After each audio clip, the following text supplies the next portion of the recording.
shib iska dhe anaa sheeka ku haya la magac baxday jukaatilo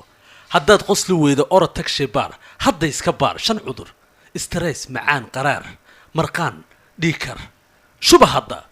beri baa nin ciyaalka xaafadda ah ayaa wuxuu u baxay 40 cisho quruuj wuxuu soo laabtay isagoo qiiraysan iimaanka ka noqday cindig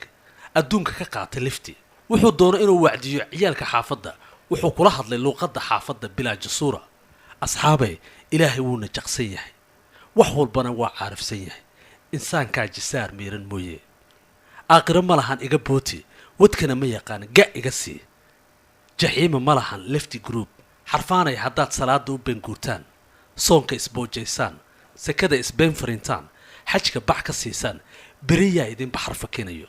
aqyaarta diinteenna waa leejo kow dhaha idinkaa wada jukaatilo 2 dhaha ilaahay ka cabsada meel kasta oo aad joogtaan guys 3 dhaha waxay idinkaga tegayaa dardaarankaas mar kasta iyo meel kasta